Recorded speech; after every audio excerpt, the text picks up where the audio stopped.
South India can be best defined through its mesmerizing hill stations, majestic temples, and lush green forests, and its amazing beaches. These four naturally occurring and diverse terrains make up our southern India. This is the story of how I rode 4,000 kilometers from Mumbai to Kanyakumari and to the many amazing places in between.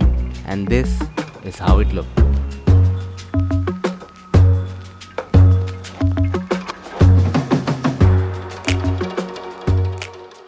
The planning of the trip took me around 3 months, more or less, as there were so many route options and too many places and too many things to do, but we had limited time. My riding partner was using a Royal Enfield Classic 350 and I was using a Bajaj Avenger 220 Street. Finally, it's time for us to leave Mumbai, and onwards we go towards our first destination, Gokarna. We rode the next 700 kilometers through traffic and through the Ghats, and eventually we arrived. After having some breakfast, we headed out to the beach. It is a go-to destination for people who don't need the pressure of an itinerary. So you can say Gokarna is a more chilled out version of Goa. This place has something to offer for every traveler. From the Mahabaleshwara temple to the pristine beaches, Gokarna is an symphony of beauty, spirituality and tranquility. After soaking in the beauty of Gokarna, it was time for us to hit the road again because our next destination is Wayanad. Wayanad is all about beautiful green countryside with the lovely waterfalls, tea, coffee estates, wildlife and lakes and much more. Wayanad literally means the land of paddy fields. There is plenty of things to see and plenty more things to do.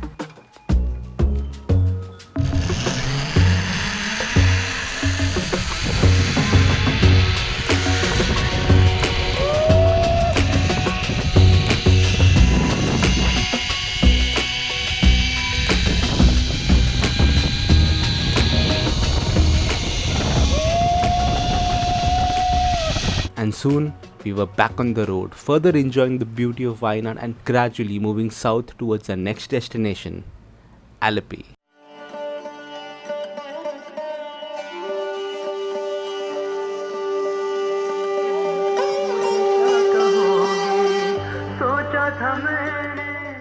Allepey is well known for its natural beauty that it has been bestowed with. Backwaters being the most popular attraction has been pulling the maximum number of tourists to this southern town.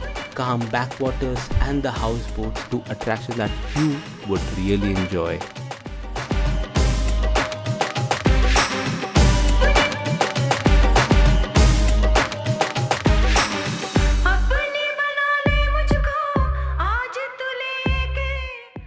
And the next morning we were back on the road and off to our next destination, Kanyakumari. We took a ferry ride and made our way to this beautiful place, Vivekanand Memorial. This is a popular tourist destination built in 1970 as a tribute to Swami Vivekananda, who according to sayings attained enlightenment on the same rock.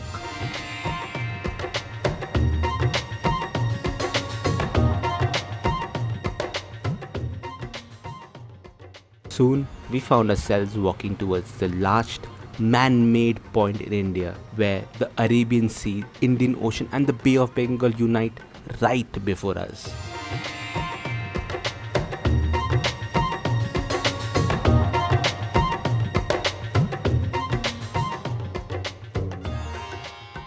Soon, we found ourselves back on our bikes riding through mountains, traffic jams and beautiful bridges and dense forest until we finally reached a beautiful hill station called Munnar.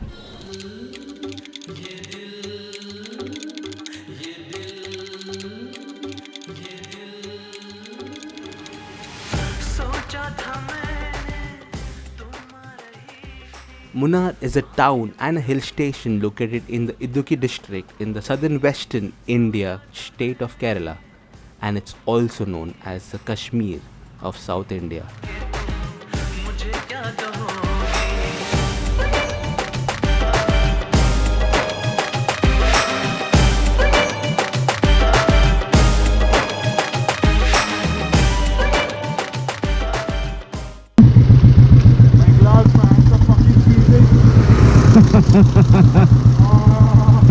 The time we arrived in Munnar, it was around the coldest time of the year, which was apparently more pain than pleasure.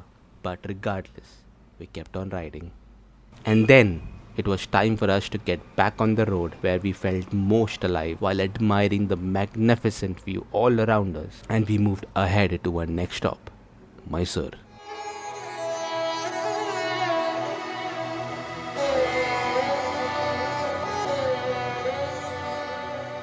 The first thing I noticed the moment I entered Mysore was how clean the city is. The first thing we did just after we unpacked our luggage, we straight headed off to have some famous Mysore dosa. I have to say, it's famous for a good reason. And once we had all our energy back, we headed straight to the grand Mysore Palace.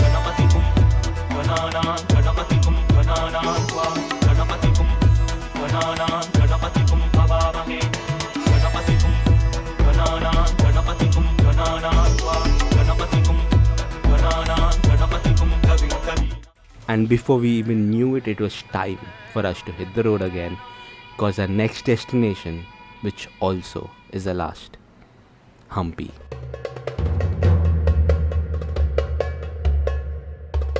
Hampi is a UNESCO World Heritage Site in Karnataka and perhaps the most amazing architectural place in all of India. Packed with its rock-cut temples, towering pile of boulders and fascinating history, Hampi has everything you need to have a truly amazing time. It was my first time visiting Hampi, and regardless, I could sense that Hampi has an air of lost glory. And yet many temples, rock carvings depicting beauties and peace, gods and demons are still in excellent condition. Even if you have the slightest interest in Indian history, traveling to this village offers you a fascinating opportunity to soak in the site of real historical importance. Hampi is a place where you cannot visit without keeping sufficient time in a schedule. You can only visit the ruins from sunrise to sunset. By 5 you'll have to wind up for the day, and there is so many mesmerizing places to visit and you need at least a few days to cover. And finally we were back on the road, off to Mumbai. We travelled from Mumbai all the way to Kanyakumari and we still couldn't believe it. This motorbike trip was truly one of the most challenging adventures that I have ever been on. My riding partner and I rode exactly 4,200 kilometers, exploring many top destinations South India had to offer. As exciting this trip was, we also faced a few challenges that we weren't really ready for. However, I think that's exactly what motorbike trip is all about, right? And that's why I have fallen in love with riding, and I will do more motorbike trips in the future.